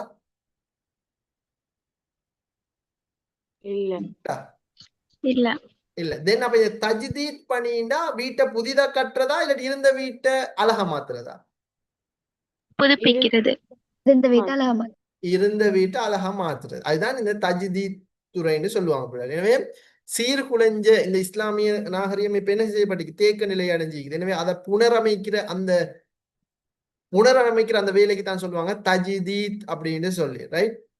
தீனுல் உம்மத்திலிருந்து தீனுல்லாஹ்வின் பக்கம் மீள்றதுதான் இதனுடைய மீனிங். எனவே ஒவ்வொரு நூற்றாண்டிலும் அல்லாஹ் புனரமைப்பாளர்களை அனுப்பி வைப்பதாக நபி அவங்க சொல்லிக்கிறாங்கன்னு நாங்க பார்த்திருந்தோம். எனவே இஸ்லாமிய வரலாற்றை பொறுத்த வரைக்கும் அது தெளிவாக கண்டுகொள்ளப்பட்டிருக்குது. எனவே இஸ்லாமிய வரலாற்றுல இப்படி மீண்டும் நபி அவங்களுக்கு பிறகு இந்த மார்க்கத்தை யார் புனரமைக்க வாராங்களோ அவங்களைத்தான் சொல்லுவாங்க இந்த முஜத்தித். அதாவது தஜ்தீத் பணியை யாரு மேற்கொள்றாரோ அவர் முஜத்தித். இந்த இடத்துல தெளிவா விளங்கி வச்சுக்கணும். இஜ்திஹாத் செய்யறவர் முஜ்தஹித், ஆனால் தஜ்தீத் செய்யறவர் தான் முஜத்தித் என்று சொல்லுவாங்க. ரைட். தக்லீத் சிந்தனை உடையவர் முக்கல்லித் அப்படின்ற அந்த வேர்டுகளை வந்து நாங்க இந்த இடத்துல தெளிவாக விளங்கி வச்சுக்கணும். நமக்கு இந்த தேவை முஜ்தஹிது முத்துலக்கு முக்கல்லிது அல்ல, முஜத்தித் தான் இந்த இடத்துக்கு நாங்க தேவை. எனவே நபி அவங்க அதாவது ஒரு பிரார்த்தனை செஞ்சீங்க அப்படின்றால் இஸ்லாம் அறிமுகமற்ற நிலையில் ஆரம்பமானது. மீண்டும் அவ்வாறு அறிமுகமற்ற நிலை தோன்றும் அவ்வேளையில குரஃபாக்கள் குரஃபாக்களுக்கு ஆசீர்வாதம் உண்டாவதாக என்று சொல்லி நபி அவங்க பிரார்த்தனை செஞ்சாங்க. எனவே குரஃபாவுன்றது சன்மார்க்கத்தில் மனிதர்களால் ஏற்படுத்தப்பட்ட தீமைகளை களைய முயற்சிப்பவர்கள், அதாவது முஜத்திதுகளை தான் குரஃபாவுன்னு சொல்றது. ஆனா அல் குர்ஆனை பொறுத்த வரைக்கும் முஜத்தித் என்ற வேர்டு வந்து அல் குர்ஆன்ல சொல்லப்படல, குரஃபாவுன்ற வேர்டு தான் சொல்லப்பட்டிருக்குது. ஆனா ரெண்டு வேர்டுமே ஒன்றுதான். முஜத்தித் என்றாலும் குரஃபா என்றாலும் ஒரே மீனிங் தான். ஆனா அல் குர்ஆன்ல சொல்லப்பட்ட வேர்ட் குரஃபாவு. இப்ப நாங்க ஃபார் எக்ஸாம்பிள் அல்லாஹ் இந்த உலகத்தை படைச்சதே குன்னுண்ட வேர்டினூடாக தான். ரைட். இப்ப அல் குர்ஆன்ல இந்த வேர்டு சொல்லப்பட்டிருக்குதுன்னு டிரெக்டா நாங்க பார்த்தோம்னு சொன்னா ஆகுகண்டு மிகு குன்னுண்டிக்கும். அப்ப எதுக்கு அடிக்கிற நாங்க குன்னாக சரிதான் ரெண்டும். ஆனா அல் குர்ஆன் அல்ல அரபு முல்லான்னு இருக்கிறேன். அப்ப எது சரியான வேர்டு? குன். ஏன்னா சோ அப்ப அது மாதிரி தான் ஆக என்றாலும் அது சரிதான். ரைட். எனவே இது மிக முக்கியமானது. எனவே முஜத்திதுகள் தான் மிக முக்கியமானவங்க. நபி அவங்களுக்கு பிறகு முஜத்திதுகள் வந்தா அவங்களுக்கு அல்லாஹனுடைய ஆசீர்வாதம் உண்டாகட்டும் என்று சொல்லி நபி அவங்க பிரார்த்தனை செஞ்சுக்கிறாங்க. அந்த வகையில இந்த உலகத்துல வந்த முதல் முஜத்தித் அப்படின்னு சொன்னா உமர் இப்னு அப்துல் அசீஸ் தான் இந்த முதல் முஜத்தித்னு சொல்லுவாங்க. அவரோட பணி 99 தொடக்கம் 101ல முடிவடைஞ்சிருக்குது. இஸ்லாமிய வரலாறு தோன்றிய முதல் முஜத்தித் இந்த உமர் இப்னு அப்துல் அசீஸ் ரஹ்மஹுல்லா தான். ரைட். இவர் இஸ்லாமிய வரலாற்றை படிக்கும் போது இப்ப நாங்க பார்த்தோம்னு சொன்னா இப்ப உமையாக்கள் எப்படி என்றால் குலஃபாக்கள் ஆட்சிக்கு மாற்றமாகத்தான் உமையாட்சி உருவாக்கப்பட்டுச்சு. ஏன்னா கிலாஃபத் ஆட்சியும் இல்லை, பைத்துல் மால் வந்து ஒரு அரச சொத்தாகவும் ஐனே இல்லை. அடுத்து பாதுகாப்பு குலஃபாக்கள் மாதிரியும் இல்லை, செலவு குலஃபாக்கள் மாதிரியும் இல்லை, ஆடம்பரம் குலஃபாக்கள் மாதிரி எல்லாமே அதுக்கு மாற்றமாக தான் இருந்துச்சு உமையாக்கள காலப்பகுதியை பொறுத்த வரைக்கும். அப்ப அந்த மாதிரி ஒரு சந்தர்ப்பத்துல இஸ்லாம் வந்து மேலைத்தே சிந்தனைக்கு ஆதிக்கத்துக்கு உட்பட்ட மாதிரி தான் இருந்துச்சு. இந்த மாதிரி ஒரு சிச்சுவேஷன்ல இஸ்லாமிய வரலாற்றை நாங்க அப்படி படிக்கிற டைம்ல முஜதித் காமில் ஒருவரோட தேவையை அந்த சிச்சுவேஷனுக்கு தேவைப்பட்டுச்சு என்றது நாங்க அதை பார்க்கும் போதே நமக்கு விளங்கும். எனவே இப்ப இதுல குறிப்பாக உமர் இப்னு அப்துல் அசீஸ் தான் உமைய ஆட்சியிலேயே ஒரு சிறந்த ஒருவர், இரண்டாம் உமர் என்று அழைக்கப்பட்டவர்னா அது உமர் இப்னு அப்துல் அசீஸ் தான். அப்ப அவர் வந்து இறைவன் நாட்டம் தான். அதாவது அவர் வந்து கலீஃபாவாக அவருடைய மூதாதையர்கள் அவருடைய ஃபெமிலி வாழ்ந்த இடம் திமிஷ்க், அவருடைய தந்தை கவர்னராக பணியாற்றிய இடம் எகிப்த். ஆனா அவர் திமிஷ்கிலையும் இருக்கல்ல, எகிப்திலையும் இருக்கல்ல. அவரு மதீனாவில தான் பிறந்து படிச்சு அங்கேயே இருந்தாரு. இது அல்லாஹுடைய ஒரு ஏற்பாடாகவும் இருக்கலாம். ரைட். எனவே அல்லாஹுடைய ஒரு அருளாகத்தான் இதை சொல்லணும். அதுக்கு பிறகு அவர் என்ன செஞ்சார் என்று சொன்னா அவர்கிட்ட இளமையிலேயே நல்ல இப்ப நபி அவங்க நபி பட்டம் கிடைக்கிறதுக்கு முதலும் கூட நல்லவராகத்தான் இருந்தாங்க, நல்ல பண்பு. அது மாதிரி தான் உமர் இப்னு அதுக்கு ஒப்பீடு செய்யலைன்னு இவர உண்மையான இதை சொல்றது, இது ஒப்பீடுகள் அல்ல. உமர் இப்னு அப்துல் அசீஸும் ஆரம்பத்துல அப்படி நல்லவராகத்தான் இருந்தார், நல்ல குணங்கள் இருந்துச்சு.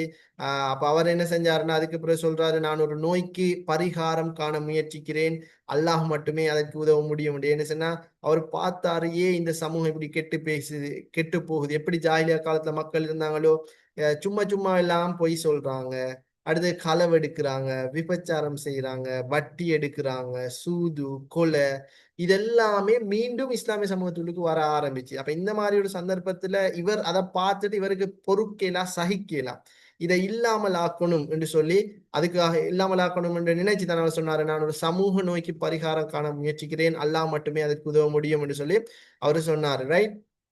எனவே இவர் கலிபாவாக பதவியேற்ற அடுத்த கணமே உமையா மரபுகள் எல்லாம் துண்டிக்கலானார். இப்ப விளங்கும் 6வது யூனிட்ல இவர் அப்படி செஞ்சேன்னு சொல்லி.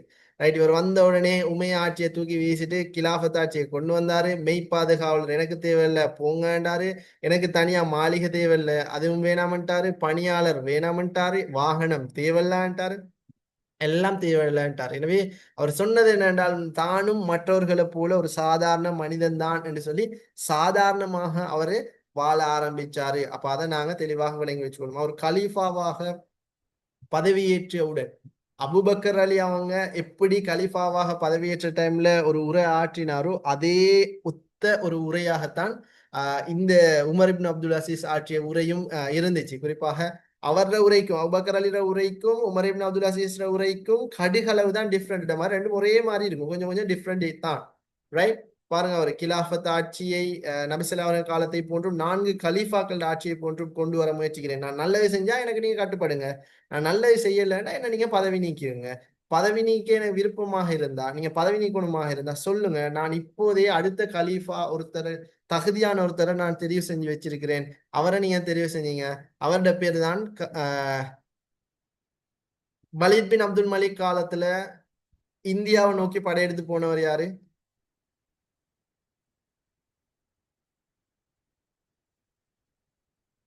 யாரு? காஸ் காசா? வலித காலத்துல இந்தியாவை நோக்கி படையெடுத்து போனவர் யாரு? காசிம் யாருமா? இல்லையோ தெரியா காசிம் முகமது பின் காசிம். அந்த பேரை மாத்தி போட்டா உமர் இப்னு அப்துல் அசீஸ் அடுத்த கலீஃபாவாக நியமிக்க வச்சிருந்தவரோட பேர் வரும். என்ன பேர் அப்ப? முகமது பின் காசிம் பின் முகமது. காசிம் பின் முகமது. அப்படி ஒப்பிட்டு ஞாபகம் வச்சுக்கொள்ள வேணும். ரைட், இவரோட பேர் காசிம் பின் முகமது, அவரோட பேர் முகமது பின் காசிம். ரைட், அது மிக முக்கியமானது பிள்ளைகள். ரைட், எனவே இவர் என்ன செஞ்சாருன்னா மக்கள் மத்தியில அல் குர்ஆன் ஹதீஸ் போதனைகளை முன்வைப்பதற்காக அறிஞர்களை அமர்த்தினாரு. அறிஞர்களை பயிற்றுவிக்கிற பொறுப்பை நாபிஹ்ராட்ட கொடுத்தாரு. ஹதீஸ்களை திரட்ட சொல்லி ஷிஹாபுத்தீன் ஷுஹ்ரிட்ட கொடுத்தாரு. எனவே மஸ்ஜிதுகள்ல அல் குர்ஆன் ஹதீஸ் வகுப்புகளையும் சன்னிதாசங்களையும் இடம்பெற செய்தாரு. குர்ஆன் ஹதீஸை எப்பவும் படிச்சு கொடுத்தாரு. முறையற்ற வரிகளை நீக்கினாரு. வீண் விரயங்களை இல்லாதொழிச்சாரு. தேவையற்ற படையெடுப்புகளை நிறுத்தினாரு. எனவே அது வரைக்கும் எல்லா வீட்டுகள்லையும் ஆளுமா டோலுமா பாட்டு போச்சு. ஆனா இவர் இப்படி சீர்திருத்தம் செஞ்சதோட எப்ப பார்த்தாலும் எல்லா வீட்லயும் ஃபாத்திஹா சூரா தான் போச்சு. கிளியரா? ரைட், அப்ப போது அவர் இருந்த சிச்சுவேஷன் எல்லாம் வீடுகள்ல என்ன பாட்டு? ஆளுமா டோலுமா தான். ஆனா அவர் சீர்திருத்தம் செஞ்சதுக்கு பிறகு உடனே இப்ப நம்மட வீடுகளையும் பாருங்க, ஏன்னா எப்ப சில நாளுகள்ல வந்து நம்ம ஊர்கள்ல இதுகளையும் சில நாளைக்கு எப்ப பார்த்தாலும் பாட்டு. ஆனா திடீர்னு பார்த்தா குர்ஆன் ஹதீஸ் போகும். அப்புறம் நாம எல்லாம் பார்ப்போம், ஆட்டோட இன்னைக்கு குர்ஆன் ஹதீஸ் போகுது, திருந்திட்டாங்களோ என்று. அந்த அது மாதிரிதான் இந்த உமரும் அது அசீஸ் செஞ்ச சேவைகளும் இருந்துச்சு பிள்ளைகள். அப்ப அதையும் நாங்க இந்த இடத்துல தெளிவாக விளங்கி வச்சுக்கொள்ள வேணும். ரைட், எனவே இப்படி இவர அந்த புனரமைப்பு பணிய விட்டு போன இடத்துல இருந்து தொடர்ந்தவர் தான் யாரு? உமர் இப்னு அப்துல் அசீஸ் எப்படி அந்த பணியை பெஸ்டா செஞ்சுட்டு போனார். ஏன்னா கடைசிக்கு அவருக்கு வந்து ஒரு சிறந்த ஒரு முடிவு கிடைக்கலனா, அவர் இன்னும் அவரை பத்தி சொல்றேன்னு சொன்னாங்க, இன்னும் கொஞ்சம் காலம் அவர் ஆட்சி செஞ்சிருந்தா கிலாபத் ஆட்சி மீண்டும் வந்திருக்கும். ஆனா அவர் கடைசியில அவர் என்ன செஞ்சு போட்டாங்க? என்ன செஞ்சு போட்டாங்க? கொண்டு போட்டாங்க. ஏன்னா ரைட், அப்ப அதை நாங்க விளைஞ்சு. எனவே அவர் விட்டு போன இடத்துல இருந்து அந்த இடத்துல இருந்து கொண்டு போனவர் தான் யாரு? இப்ப நாங்க பார்க்க போற அப்துல் காதர் ஜீலானி. அப்துல் காதர் ஜீலானி. இவர் வந்து தரீகா காதிரியா தரீகா சிந்தனையினுடைய ஒரு ஸ்தாபகர் தான். தரீகா காதிரியா தரீகா சிந்தனை தான் இவர்கிட்ட இருந்தது. முக்கியமாக அந்த சூஃபித்துவம் எல்லாம் இவருடைய கண்ட்ரோல் தான். இந்த சூஃபித்துவத்துக்கு இவர் தான் ஃபேமஸ். அதுகளை நாங்க இந்த இடத்துல தெளிவாக விளங்கி வச்சுக்கணும். குறிப்பாக தஜ்தீத் வரலாற்றை நோக்கும் போது அரச மட்டத்துல முழுமையான தஜ்தீத் பணியை செஞ்சது கலீஃபா உமர் இப்னு அப்துல் அசீஸ் தான். அதுக்கு பிறகு வந்தவங்க யாருமே அவர் மாறி உமர் இப்னு அப்துல் அசீஸ் மாதிரி டேலண்டோ அரச ஆதரவோ அப்படிகள் இல்லை. ரைட், ஒரு சாதாரண குடிமகன்களாகத்தான் ஒவ்வொருத்தரும் வந்தாங்க. ஸோ அந்த மாதிரி சந்தர்ப்பத்துல பல எதிர்ப்புகள் பல அதிர்வலைகள் இருந்துச்சு இடத்தையும் நாங்க இந்த இடத்துல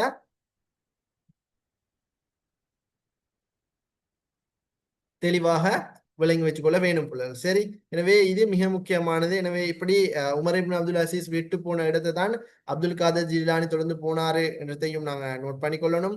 அதே மாதிரி குறிப்பா நாங்க பார்த்தோம்னா ஜமாலுத்தீன் ஆப்கானி, முகமது அப்துஹு, ரஷீத் ரிலா, பதியுஸ்ஸமான் நூர்சி இவங்களும் அந்த மாதிரி தஜ்தீத் பணிகளை செஞ்சவங்க தான் என்றதையும் இந்த இடத்துல நீங்க தெளிவாக விளங்கி வச்சுக்கொள்ளுங்க. ரைட், இதுல நாங்க பார்த்தோம்னு சொன்னா முஜத்தித் ஜுஸி, ரைட், அதாவது 5ஆம் நூற்றாண்டு கல்வித்துறையில பாருங்க ஒவ்வொரு முஜத்திதுகளா பார்த்துட்டு போறோம். இப்போ வரைக்கும் நாங்க 2 முஜத்தித் பார்த்தோம். யாரு முக்கியமான 2 பேர்? முதல் Umar ibn Abdul Azeez, Umar ibn Abdul Azeez, Abdul Abdul Kader Jilani. Jilani. எனவே அதே மாதிரி கல்வித்துறையில 5ஆம் நூற்றாண்டு ஆகும்போது கல்வித்துறையில இலக்கிய முயற்சியில முன்னேற்றம் அடைந்த ஒரு காலகட்டம். ஏன்னா 5ஆம் நூற்றாண்டு டெக்னாலஜி வளர்ந்த காலகட்டம். எனவே அந்த டைம்லையும் பல முஜதிதுகள் வாழ்ந்தாங்க. குறிப்பாக அல் ஷீராசி, அல் கஸ்ஸாலி, அபுல் வபா, ஜூர்ஜானி, சக்கரியா, அல் ஹரீரி, அஸ்ஸமஹ்ஷரி, காலியா, இப்படி ஜீலானி இவங்க போன்றவங்க வாழ்ந்துதான் நீக்கிறாங்க. இப்ப இவங்களும் இந்த மாதிரி தான் வழிகட்ட மக்களை நேர்வழிப்படுத்துறதுக்காக முயற்சித்தாங்க. வரம்பு மீறி ஆசைகளை கட்டுப்படுத்தவும், உள்ளங்கள்ல ஈமானிய விழிப்புணர்வை ஏற்படுத்தவும், அல்லாஹ்வினுடைய மஹப்பத்தை ஏற்படுத்துறதுக்காகவும் தான் இந்த முஜத்திதுகள் எல்லாருமே முயற்சித்தாங்க. எனவே அல்லாஹ்ட பால் அழைக்கிறதுக்காக மக்கள் வழிகட்டு போகும்போது, வீடுகள்ல ஆலுமா டோலுமா போகும்போது, எங்க பார்த்தாலும் பொய், எங்க பார்த்தாலும் பிரச்சாரம், எங்கு பார்த்தாலும் கொலை, எங்கு பார்த்தாலும் அவதூறு, எங்கு பார்த்தாலும் கெட்ட வேலைகளும் கெட்ட சிந்தனைகள், இந்த மாதிரி ஒரு சந்தர்ப்பத்துல தான் இது அல்ல இஸ்லாம், இதுதான் உண்மையான இஸ்லாம் என்று சொல்லி அல்லாஹ்வின் பால் மக்கள் அழைக்கிறதுக்காகத்தான் உமர் இப்னு அப்துல் அசீஸை தொடர்ந்து அப்துல் காதர் ஜீலானி வாராரு. கிட்டத்தட்ட 18 வயசுல ஜீலான்ல இருந்து பக்தாதுக்கு வாராரு. நல்லா படிக்கிறாரு, நல்ல குணங்களோட வாழ்றாரு. எனவே பல அற்புதங்களை பிற்காலத்துல செஞ்சு காட்டுறாரு. எனவே செத்து போன உள்ளங்களை உயிர்ப்பித்த பணி அவற்றுல தலையாதது. ஒரு தெரியும் பிள்ளைகள், இன்னைக்கு யாராலும் ஒருத்தர் ஒரு பொடியன் வந்து ஒரு கெட்ட வேலை செஞ்சுட்டான்னு சொன்னா, இல்ல ஒரு புள்ள கெட்ட வேலை செஞ்சுட்டேன்னு சொன்னா, ஒரு தவறான வேலை செஞ்சுட்டுன்னா சமூகம் அந்த புள்ளையையும் அந்த பொடியனையும் அப்படியே தான் பாக்குற.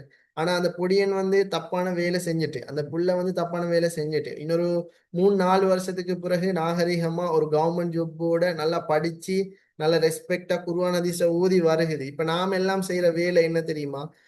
அந்த பொடியன் இப்ப அந்த பொடியனோ புள்ளையோ இப்ப இருக்கிற அந்த முறையை பாக்குறல்ல. இப்ப அந்த பொடியன் எப்படின்னா சமூகத்துல ஒரு மதிப்பு குர்ஆன் படிச்சுக்கிறான், அதே மாதிரி யூனிவர்சிட்டி போய்த்திக்கிறான், உலக கல்வி மார்க்க கல்வி ரெண்டையும் படிச்சு கொடுக்குறான். அதே மாதிரி இப்படியான ஒரு நிலைமை ஒரு பொடியனுக்கோ பிள்ளைக்கோ இருக்குது. ஆனா அவனோட கடந்த காலம் வித்தியாசமானது. ஆனா அந்த சமூகம் என்ன தெரியுமா செய்யற, அவன் இப்ப ஈக்கிறத பார்க்காம அவன் இதுக்கு முதல்ல எப்படி இருந்தாலும் அதை தான் சொல்லி சொல்லி காட்டுறது. இதுக்கு நல்ல உதாரணம் என்னன்னு சொன்னா மூசா அலைஹிஸ்ஸலாத்துடைய அந்த சம்பவம் நல்ல உதாரணம். மூசா அலைஹிஸ்ஸலாம் ஒரு கொலையே செஞ்சுட்டு மதியனுக்கு தப்பி போனாங்க. அந்த டைமுக்கு மூசா அலைஹிஸ்ஸலாம் போற டைம் கொலை செஞ்சுட்டு தான் ஓடினாங்க. ஆனா திரும்ப அதே ஃபிரௌன்ட்ட இதுக்கு வார டைம்ல அல்லாஹ் தூதராக அனுப்பி வைக்கிறான். அப்ப இந்த டைமுக்கு தான் ஃபிரௌன் வந்து மூசா அலைஹிஸ்ஸலாத்தை கலாச்சான். எப்படி கலாச்சான்னு சொன்னா, ஒரு கொலையே செஞ்சுட்டு வந்திருக்கான், அவனுக்கு பின்னாலேயா நீங்க போறீங்க? அவனுக்கு வாய் அளவுமா பேச கூட வராது, திக்கு வாய், அவன்ட பேச்சியா நீங்க கேக்குறீங்கன்னு ஃபிரௌன் கலாச்சான். அதுக்கப்புறம் தான் மூசா அலைஹிஸ்ஸலாம் சொன்னாங்க, நான் வழி கட்டியிருந்தேன் ஆனா இப்ப திருந்திட்டேன். நான் வழிகட்டியிருந்தேன், நான் இப்ப திருந்துட்டேன். இதுதான் இன்றைய இந்த யங்ஸ்டர்ல குறிப்பா ஒரு ஆணோ பெண்ணோ ஒரு கேர்ளோ போயோ என்ற எல்லாருக்குமான ஒரு முன்மாதிரி இந்த மூசா அலைஹிஸ்ஸலாத்துடைய அந்த வார்த்தை தான். எனவே அதுகளை நாங்க தெளிவாக விளங்கி வச்சிருக்கோம். கெட்டு போனா கெட்ட வேலை செஞ்சாலோ இதாகிறதோ அது தொடர்ந்தும் இருக்கக்கூடாது. அதை நாங்க நல்ல முறையில் மாறிக்குவோம். அதான் மனிதன்டா தப்பு தவறுகள் பத்தியில படைக்கப்பட்டவன் தான், ரைட். எனவே அதுகள்ல இருந்து மீள்றது தான் மனிதன் இடத்தை விளங்கி வச்சு கொள்ள வேண்டும் போல. எனவே அதைத்தான் அப்துல் காதர் ஜீலானியும் செஞ்சாரு. செத்து போன உள்ளங்களை உயிர்ப்பித்த பணி தலையானது. குறிப்பாக அவர் சொன்ன ஒரு ஃபேமஸ் ஸ்டேட்மெண்ட் பராக்கிரம் பாபு சொன்னார் தானே, ஏன்னா கடல்ல இருந்து சிந்துற ஒரு துளி மழை நீரையும் வீணாக கடலுக்கு செல்ல அனுமதிக்க மாட்டேன். இது ஸ்ரீலங்கா ஃபுல்லா ஃபேமஸ் தானே அந்த ஸ்டேட்மெண்ட்.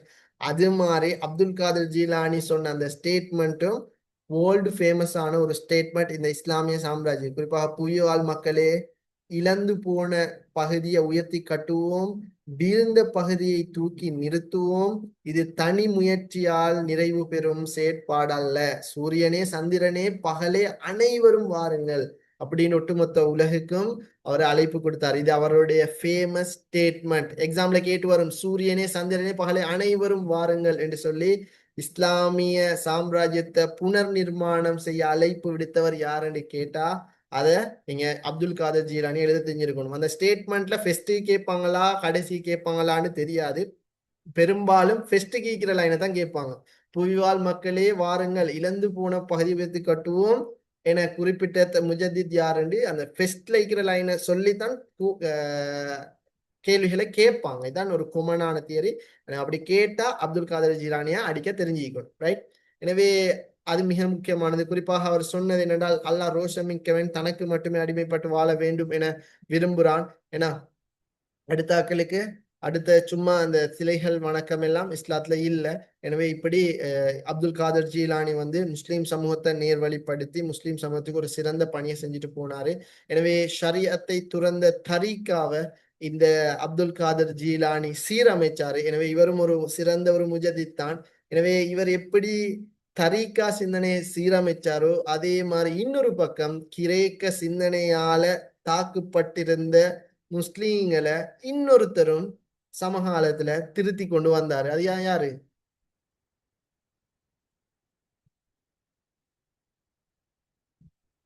யாரு?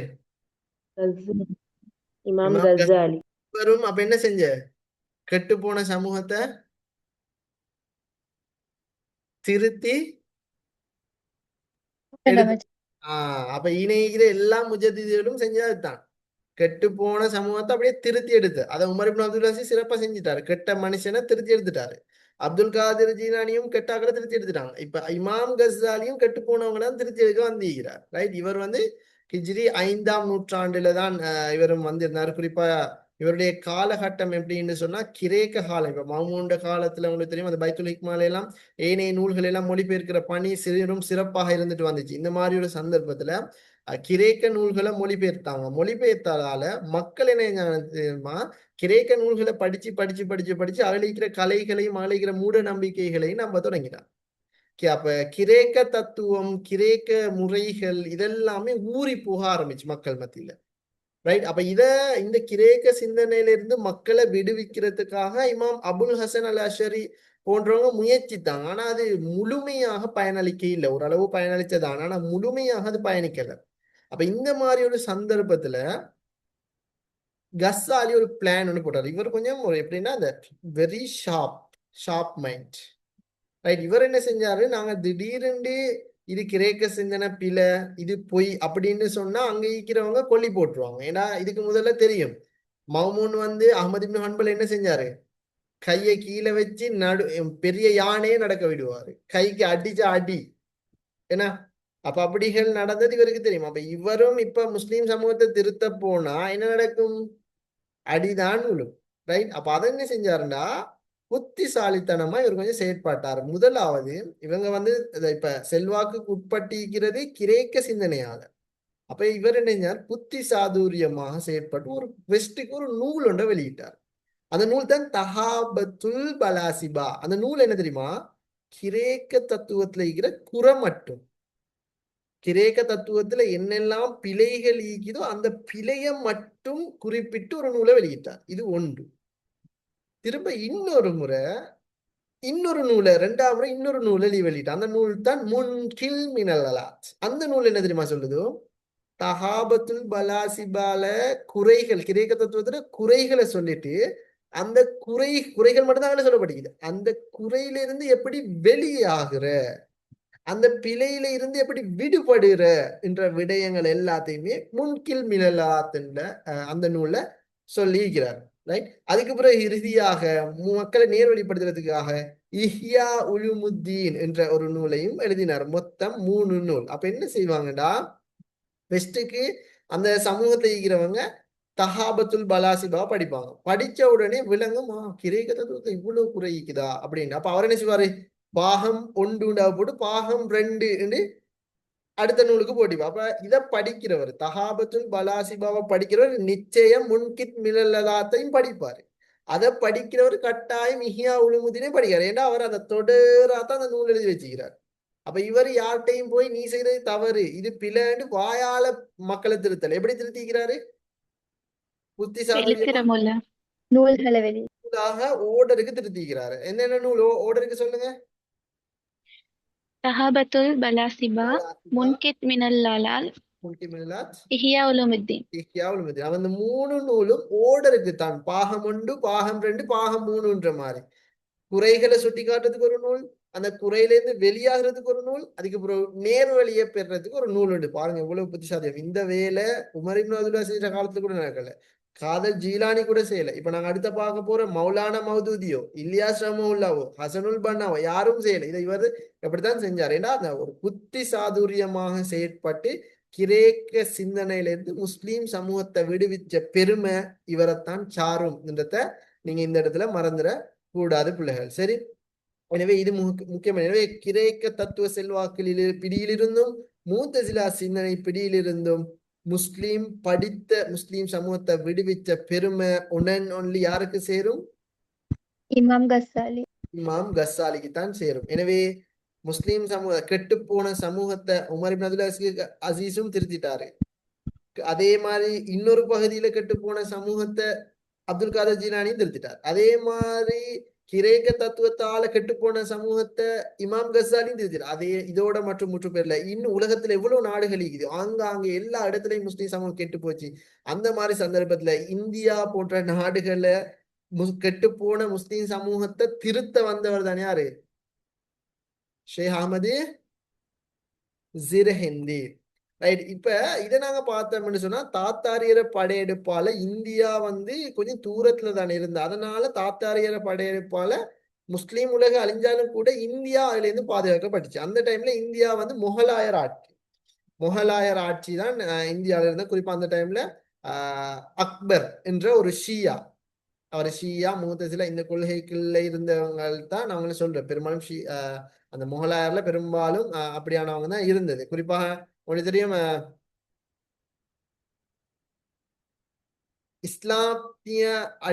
இஸ்லாமிய கலாச்சாரங்களை அடிப்படையாக கொண்டு வந்து ஒரு பெண் ஒன்று இருக்கிறார். படங்கள் இருக்குது. இஸ்லாமிய அடிப்படையாக கொண்டு வெளியாகின படங்கள் ஏதேனும் சொல்லுங்க பாப்போம்.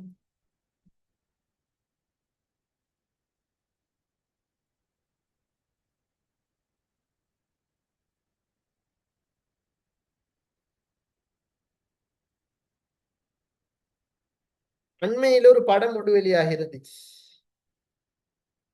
ஹிஜாப். என்ன படம்? ஹிஜாப் இல்ல. ஹிஜாபும் முக்கியமானது. வேற இஸ்லாத்தை பிரதிபலிக்கக்கூடிய படங்கள் எதுவும் வெளியாகிக்குதா இஸ்லாத்தை பத்தி? தலாக்குன்னு ஒன்று வந்த படம் ஒன்று.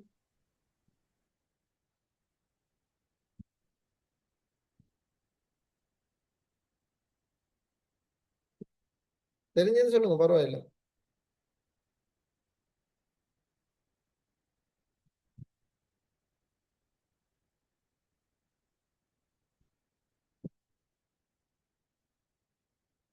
சரி சரி, இந்த இந்த பிக்சரை பார்த்துட்டு சொல்லுங்களே. பிக்சரை பார்த்தா எப்படியுமே சொல்லத்தானே வேணும், ஞாபகம் வருமே எல்லாருக்கும். ஓகே, இந்த இந்த பெண்மணி யாரு? அதாவது இந்த பெண்மணின்றதை விட இந்த படம் என்ன படம், அதை சொல்லுங்களே.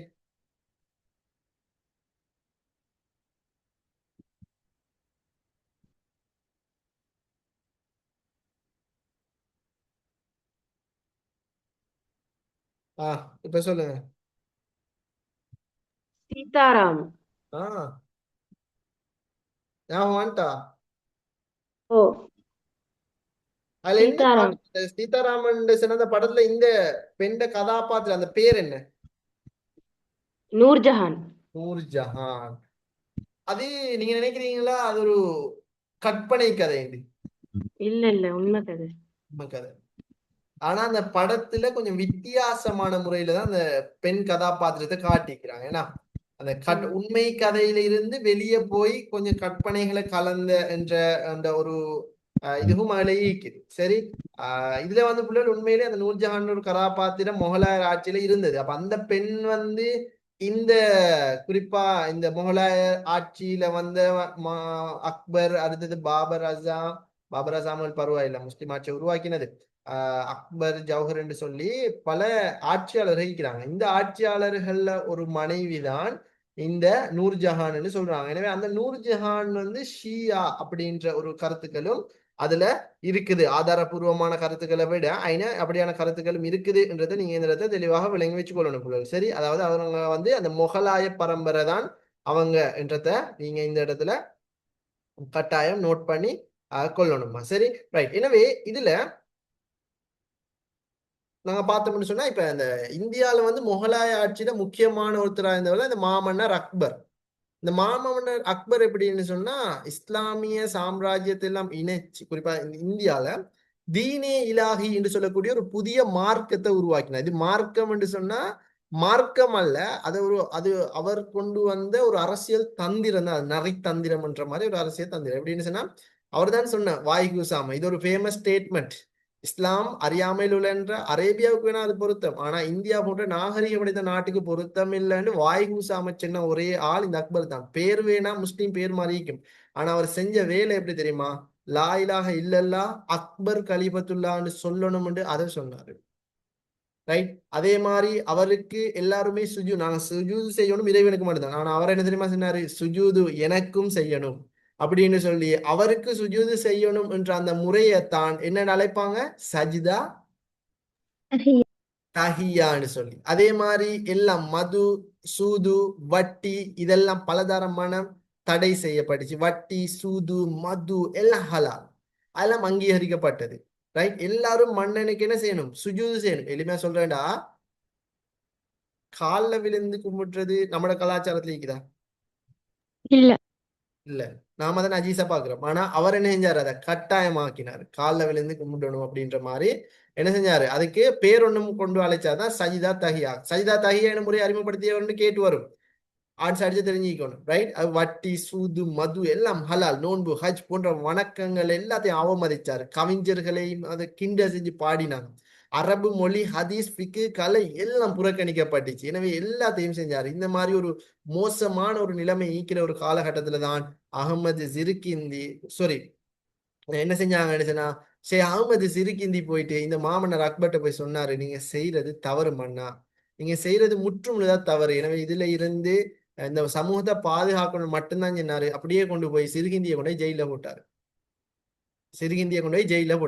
அதுக்கப்புறம் அவர் ஜெயில போனா ஜெயில இருந்து ஜெயில் கைதிகளுக்கு இவர் சொல்ற விஷயங்கள் எல்லாத்தையுமே கற்றுக் கொடுத்து அதுக்கு பிறகு என்ன நடந்தது? அந்த ஜெயில இருக்கக்கூடிய கைதிகள் சொன்ன உடனே கைதிகள் ஜெயில இருந்து வெளியாகி போய் என்ன செஞ்சாங்க என்றால் இவர் சொன்ன கருத்துக்களை பரப்பி நாடு ஃபுல்லா பரவி கடைசியில அவுரங்கசீப், அதுக்கு பிறகு அக்பருக்கு பிறகு அவுரங்கசீப் அந்த ஆட்சியை பீடமேறி இந்தியாவோட முஸ்லீம் ஆட்சியை உருவாக்கினாரு.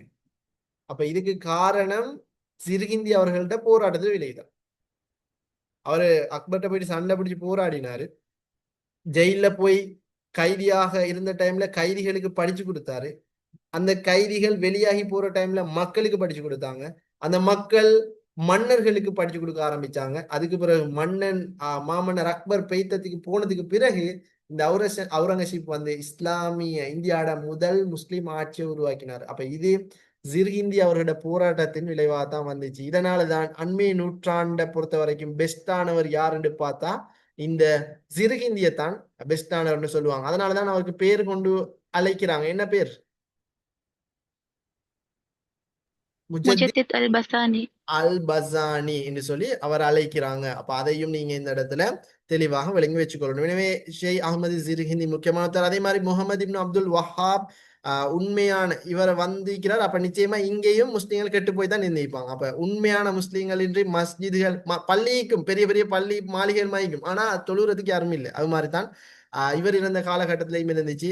எனவே உயநாயனும் இடத்திலே பிறந்து 20 வயசுலேயே கலைகள் தேர்ச்சி அடைஞ்சு அதுக்கு பிறகு என்ன செஞ்சாங்கன்னா இவரால் தாங்க முடியாம இருந்துச்சு. குர்ஆன் ஹதீஸை படிச்ச ஒருத்தருக்கு கெட்ட சிந்தனைகளை, கெட்ட சூழலை, கெட்ட மக்களை பார்க்கும்போது அதை தாங்கியல, அது திருத்தணும்ன்ற எண்ணம் வரும். அந்த அடிப்படையில் இவர் என்ன செஞ்சாருன்னா எல்லா மக்கள்கிட்டையும் போய் பேசி திருத்துறதுக்கு முயற்சிச்சாரு. அந்த அடிப்படையில ஹிஜாபின்றி பெண்கள் நடமாடுவதை தடை செஞ்சாரு. கெட்டு போற விஷயங்கள் எல்லாமே தடை செஞ்சாரு. எனவே இப்படியான பல விடயங்களை செஞ்சு முஸ்லிம் சமூகத்தை நேர்வழிப்படுத்தின பெருமை இவருக்கும் இருக்குது என்றதை நீங்க தெளிவாக விளங்கி வச்சுக்கணும். முகமது பின் அப்துல் வஹாபும் முக்கியமான ஒருத்தர் தான் என்றதை நீங்க கட்டாயம் இந்த தெளிவாக விளங்கி வச்சுக்கணும். எனவே இறுதியாக இந்த அண்மை நூற்றாண்டுல, இந்த கரண்ட் சிச்சுவேஷன்ல, இந்த நம்மட நூற்றாண்டுல கடந்த வருடம் கேட்கப்பட்ட கேள்விக்கு, அதாவது இந்தியாவுல 20ஆம் நூற்றாண்டு இந்திய உபகண்டத்தை சீர்திருத்த பணிகளை மேற்கொண்ட முஜதித் ஒருவரை பற்றி விளக்குக என்ற கேள்வி நாம இப்ப பார்க்க போற இந்த அண்மை நூற்றாண்டுல தோன்றின இவங்களை பத்தி தான் நீங்க சொல்லிக்கணும். குறிப்பாக அண்மை நூற்றாண்டுல முக்கியமான முஜதிதுகள் மௌலானா இலியாஸ் ரஹ்மத்துல்லாஹ், அபுல் அஹ்லா மௌதூதி ரஹ்மத்துல்லாஹ், அடுத்தது அதன் தொடராக இறுதியாக ஷேக் ஹசனுல் பன்னா. இந்த 3 பேரும் தான் அண்மை நூற்றாண்டுல தோன்றின முக்கியமான முஜதிதுகளாக இருக்கிறாங்க. இதுல குறிப்பாக நாங்க இலியாஸ் ரஹ்மத்துல்லாஹ் பார்த்தோம்னா காந்தாலா, இந்தியாவுக்கு அண்மையில் உள்ள காந்தாலா என்னும் இடத்துல தான் பிறந்தாரு. இளமையிலேயே இவர் மார்க்க கல்வியில அதிகம் ஆர்வம் கொண்டவர். தொழாதவர்களை போர் தொடுக்க வர சொல்லி அழைப்பு விடுச்ச ஒருத்தர் தான் இவர். இவர் தூண்டுதல் வழங்கிய கிராமத்தை மையம் மேவாத்துன்னு சொல்லுவாங்க. பல பாடசாலைகள், பல மதரசாக்களுக்கு இவர் ஆசிரியராக இருந்திருக்கிறாரு. காலப்போக்கில் முஸ்லீம் சமூகத்தை நேர்வழிப்படுத்தணும்ன்றதுக்காக தனியா இருந்தா அதை செய்யல, கூட்டமா இருந்தா தான் செய்யலும் இந்த விஷயத்தை அவர் தெரிஞ்சு 1930ஆம் ஆண்டுகள்ல தஹ்ரீக்கே ஈமான் என்று சொல்லக்கூடிய ஒரு அமைப்பை உருவாக்கினது. அதுதான் 1939ஆம் ஆண்டு ஆகும்போது ஜமாத்தே தப்லீக் எனும் பெயர்ல மாறிச்சு என்றதையும் நீங்க தெளிவாக விளங்கி வச்சுக்கொள்ளணும். எனவே அதன் தொடராக இலங்கையில குறிப்பாக அவர் அந்த மல்பூலாத் என்று சொல்லக்கூடிய ஒரு சிந்தனைகளையும் உருவாக்கி இருக்கிறாரு. எனவே இவர்தான் இலங்கையில மட்டுமல்ல ஒட்டுமொத்த உலகத்தினுடைய தப்லீக் ஜமாத்துடைய ஃபவுண்டர் இவர் தான் இடத்தையும் நீங்க தெளிவா விளங்கி வச்சுக்கணும். அதே மாதிரி மௌலானா அபுல் அஹ்லா மௌதூதி, இவரும் ஒரு முக்கியமான முஜதித் பணியை மேற்கொண்ட ஒருத்தர். இவருடைய தந்தை தான் அலிகார் பல்கலைக்கழகத்துல பயின்ற ஒரு பட்டதாரி. அப்ப அதையும் நாங்க விளங்கி வச்சுக்கொள்ளணும். சில ஆசிரியர்கள் சிறப்பாக இவருக்கு கற்றுத்தந்தன்னு சொல்லி இருந்தாரு. அதே மாதிரி தர்ஜுமானுல் குர்ஆன் என்று சில சஞ்சிகைய வெளியிட்டதும் இவங்கட இதுதான். இவர்தான் ஜமாத்தே இஸ்லாமிய உருவாக்கினார். இலங்கையிலேயே மட்டுமல்ல ஒட்டுமொத்த உலகத்தினுடைய ஜமாத்தே இஸ்லாமியினுடைய ஃபவுண்டராக இவர் தான் இருக்கிறாரு இடத்தை நீங்க தெளிவாக விளங்கி வச்சுக்கொள்ளணும். இப்ப மௌலானா இலியாஸ் ரஹ்மத்துல்லாஹ் பாமர மக்களை தான் டார்கெட் பண்ணாரு நேர்வழிப்படுத்த. ஆனா மௌலானா மௌதூதி அரச மட்டத்துல இருக்கிறவங்களையும் டார்கெட் பண்ண ஆரம்பிச்சார். அதனாலதான் இவரை கொலை செய்யற முயற்சி கூட நடைபெற்று இருந்தாலும் துரதிருஷ்டவசமாக வெளியிருந்து தப்பிட்டாரு. அதுக்கு பிறகு பொதுமக்களோட வீடுகளை தட்டி முஸ்லிம்களை நேர்வழிப்படுத்தணும்ன்றதுக்காக காலமாக முஸ்லிம்களை நேர்வழிப்படுத்துறதுக்காக பல முயற்சிகளை செஞ்ச ஒரு முக்கியமான ஒரு அறிஞர் என்று தான் நாங்க இந்த மௌலானா மௌதூதிய நாங்க சொல்லணும். அது மிக முக்கியமானது. இஸ்லாமிய ஆட்சியின் இருப்பின் முழு இந்தியாவை விட அதன் ஒரு மணி மேலானது அப்படின்னு சொல்லி சொன்ன ஒரு ஃபேமஸ் ஸ்டேட்மெண்ட்டுக்கு சொந்தக்காரர் இந்த அபுல் அஹ்லா மௌதூதான் எடுத்து நாங்க தெளிவாக விளங்கி வச்சுக்கொள்ளணும். அதன் தொடர்ச்சியா இறுதியாக எகிப்தை அடிப்படையாக கொண்டு ஒரு முஜதித் உருவாகி இருந்ததான ஷேக் ஹசனுல் பன்னா, அவரும் குறிப்பாக அவர் உருவாகிற சூழல முக்கியமா எல்லாமே இஸ்லாத்தை மறந்திருந்தாங்க. அந்த டைமுக்கு இஸ்லாத் மக்களை நேர்வழிப்படுத்துறதுக்காக அவர் என்ன தனியா இருந்தா ஒன்றும் செய்யலான்னு தான் இஹ்வானுல் முஸ்லிம் என்று சொல்லக்கூடிய ஒரு அமைப்பை உருவாக்கி அதனூடாக முஸ்லிம் சமூகத்தை நேர்வழிப்படுத்தினாரு. இருந்தாலும் துரதிருஷ்டவசமாக அவரு நடைபாதையில போகும்போது சுட்டு கொல்லப்பட்டார். இருந்தாலும் அவருடைய சிந்தனை அழியல்ல, அவருடைய சிந்தனை பெஸ்டான மாதிரி பெய்துட்டு தான் இருந்துச்சு என்றதையும் நாங்க தெளிவாக இந்த இடத்துல விளங்கி வச்சுக்கொள்ள வேணும் புள்ளல். எனவே நாங்க முழுமையாக நாங்க எடுத்தோம்னு சொன்னா இதுல நாங்க இதற்கு முதல் பார்த்த உமர் இப்னு அப்துல் அசீஸோ, அப்துல் காதர் ஜீலானியோ, அகமது சிர்ஹிந்தியோ இதெல்லாம் ஆரம்ப காலத்துல இருந்தவங்க. ஆனா இன்றைய கரண்ட் சிச்சுவேஷன்ல யாரை கேட்பாங்கன்னா அது அண்மை நூற்றாண்டுலண்டா இந்த 3 பேர், முக்கியமான 3 பேர், மௌலானா இலியாஸ் ரஹ்மத்துல்லாஹ், மௌலானா மௌதூதி, முகமது இப்னு அப்துல் வஹாப், இந்த 3 பேர் தான் முக்கியமானவங்க. போன முறை கேட்ட கேள்வி உப இந்தியால தோன்றிய ஒருத்தரை ஆராய்கன்னு சொல்லி வந்திருந்துச்சு தானே. அப்ப அதுக்கு மௌலானா இலியாஸ் ரஹ்மத்துல்லாஹ் இல்லாட்டி மௌலானா மௌதூதி இந்த 2 பேர் ஒருத்தரை சொல்லியிருந்தா சரி. ஆனால் இமாம் அஹ்மது இப்னு வஹாப சொல்லலாது, பிகாஸ் அவர் எகிப்து முக்கியமானது. இப்ப இதுல இன்னொரு விஷயம் நல்லா நோட் பண்ணிக்கொள்ளணும். மௌலானா இலியாஸ் ரஹ்மத்துல்லாஹ் கிராமப்புற ஏழை மக்களை தான் டார்கெட் பண்ணியிருந்தாரு. ஏன்னா ஏழை மக்களை டார்கெட் பண்ணி தான் அவரு நேர்வழிக்காக போராடினாரு, நேர்வழிக்காக மக்களை அழைச்சாரு. அப்ப அவரு குறிப்பா தனியா இருந்து செய்யலான்னு சொல்லி தான் ஜமாத்தே தப்லீக்கை உருவாக்கினாரு. அப்ப அந்த ஜமாத்தே தப்லீக் தான் இன்றைக்கு ஒட்டுமொத்த உலகத்துல இருக்கக்கூடிய ஜமாத் தப்லீக் ஃபவுண்டர் அவர் தான். இப்ப இலங்கையிலேயும் கூட ஜமாத்தி தப்லீக பிரதிபலிக்கக்கூடிய பல மதரசாக்கள் வந்து இலங்கையில இருக்குது. ஏன்னா அப்ப அந்த தப்லீக் மதரசால எல்லாம் பாருங்க, அந்த தப்லீக் மதரசால மந்த்லி ஃபீ எல்லாம் குறைஞ்ச 4000 5000 ஆரம்பத்துல, இப்போ ஒரு 10,000 8,000 அப்படிதான் இருக்கும். அவர் டார்கெட் பண்ண கிராம மக்கள், அப்ப எல்லாம் ஏழ்மையானதாக தான் நீக்கும். இதுல இருந்து நாங்க மௌலானா மௌதுதியை பார்த்தோம்னு சொன்னா அவர் வந்து அரச மட்டத்துல டார்கெட் பண்ண படிச்ச மக்களை, நல்ல பணக்கார அவங்கள தான் டார்கெட் பண்ணாரு. அப்ப அப்படியானவங்களை அவர் நேர்வழிப்படுத்தினார். அதனாலதான் பாருங்க ஒட்டுமொத்த உலகத்துல ஜமாத்தே இஸ்லாமியோட ஃபவுண்டர் வந்து மௌலானா மௌதுதி தான். ஜமாத்தே இஸ்லாமியோட கிளைகளா தான் இன்னைக்கு உனக்கு தெரியும் இலங்கையினுடைய இஸ்லாமிய பல்கலைக்கழகமான ஜாமியா நலீமியா இஸ்லாஹியா இப்படியான கேர்ள்ஸ் கதிர்த்து குப்ரா அப்படியான சில மதரசா கிளைகள் இருக்குது. இதெல்லாமே வந்து குறிப்பாக ஜமாத்தே இஸ்லாமியினுடைய கிளைகளாகத்தான் இருக்குது. அப்ப இங்க வந்து கொஞ்சம் மந்த்லி ஃபீ கூட தான் நீங்க வேணுச்சுன்னா டார்கெட் மௌலானா மௌதுதி டார்கெட் பண்ணது அரச மட்டத்துல உள்ள கொஞ்சம் செல்வந்தவங்களை தானே. ஸோ அதனால அப்படியும் நாங்க பார்த்து கொள்ளலாம். எனவே இப்படியான அடிப்படையில தான் இந்த முஜத்திதுகள் இருக்கிறாங்கன்றதையும் நாங்க தெளிவாக விளங்கி வச்சுக்கொள்ளணும். நேரம் நம்மளை தாண்டி போய் கொண்டிருக்குது. ஸோ இப்ப ஏதாவது சந்தேகம் இருந்தா நீங்க கேளுங்க, இல்லாண்டி நாங்க சமரிவிலும் போகலாம். சார் ஓ கேளுமா. இந்த கசாலின்னு பேர்ல ஒரு பெண்ணு மீரா. பெண்ணா? ஓ அப்படின்னா வரலாற்று கொஞ்சம் நல்ல சிறப்பான ஒரு பெண்ணோட இந்த சிறையில காஹினாண்டி இது ஒரு பெண் மந்திரவாதி, ஆப்பிரிக்கா மந்திரவாதி, அப்பாசி ஆட்சியில அடிக்கடி கிளர்ச்சி விளைவித்த பெண் காஹினாண்டி இது. கசாலின்னு அப்படி இல்ல, இருந்தா அனுப்புங்க பாப்போம், செக் பண்ணி பாப்போம், இருக்கலாம். ஆனா எனக்கு தெரிஞ்சு இல்ல. எப்படி அவ புக் ஒன்று வாட்சமா எனக்கு லைப்ரரியில நினைவு, சிறையில எல்லாம் இந்த அவட பேரு சும்மா கசாலின்னு தான் அந்த அந்த புக் முன்னுக்கு போட்டிருந்துச்சு. ஓகே, நீங்க இருந்தா ஆதாரத்தை அனுப்புங்க, நாங்க பார்த்துட்டு கன்ஃபர்மேஷன் பண்ணிட்டு சொல்றேன். சரியாம்மா? ஓகே சரி பிள்ளை, நாங்க இப்ப சமரிவுக்கு நாங்க போவோம். ஸோ நாங்க இப்ப இன்றைய பாட வேலையில முக்கியமாக இந்த 10வது யூனிட்டை நாங்க படிச்சிருந்தோம். தேக்கநிலை, இந்த இஸ்லாமிய தேக்கநிலை புனர்வாழ்வு அடிப்படையில் தேக்கநிலை புனர்நிர்மாணம், இந்த 2 தலைப்பு அடிப்படையா வச்சு தேக்கநிலைடா என்னன்னு பார்த்தோம், தேக்கநிலைக்கான காரணிகளை பார்த்தோம், தேக்கநிலை விளைவுகளை பார்த்துட்டோம். அதே மாதிரி தஜ்தீத் பணியில தஜ்தீத்னா என்ன, தஜ்தீத் அவசியம் தேவைப்பட்டுச்சு, வரலாற்றுல மேற்கொள்ளப்பட்ட தஜ்தீத் பணிகள் எப்படிப்பட்டது, தனிநபர் என்ற அடிப்படையில் அண்மைய நூற்றாண்டு தோன்றினவங்க தஜ்தீத் பணி எப்படி செஞ்சாங்க, கூட்டு அடிப்படையில் எப்படி செஞ்சாங்க என்றது எல்லாமே நாங்க பார்த்து இன்றைய சமரிவுக்கு வந்துட்டோம். எனவே இந்த இடத்துல இந்த வீடியோ பார்த்துட்டு இருக்கிற யூடியூபோ எல்லாருக்கும் இந்த இடத்துல இந்த யூனிட்டை படிக்கிற ஒரு சாதாரண ஒரு முறையத்தான் நான் இதில் சொல்லி தந்திருக்கிறேன். மேலதிகமான உங்களுக்கு இதுல ஏதாவது டவுட் ஒன்றிக்குமா இருந்தா, இல்ல உங்களுக்கு ஏதாவது கேட்கணுமா இருந்தா கீழே அந்த கமெண்ட் செக்ஷன்ல நீங்க போட்டு வைங்க, நான் பார்த்துட்டு உங்களுக்கு ரிப்ளை ஒன்று தரேன். எனவே இதோட நாங்க பாடத்தை முடிச்சு கொள்வோம். மீண்டும் இதன் தொடரான அடுத்தடுத்த பாட வேலைகளை சந்திப்போம். அஸ்ஸலாமு அலைக்கும் வரஹ்மத்துல்லாஹி வபரகாத்துஹு. அன்பார்ந்த மாணவர்களே, மோட்டிவேஷன் ப்ரோக்ராம் 7 மணிக்கு இருக்குது, அதுக்கு கட்டாயம் ஜாயின் ஆகும். அஸ்ஸலாமு அலைக்கும் வரஹ்மத்துல்லாஹி வபரகாத்துஹு.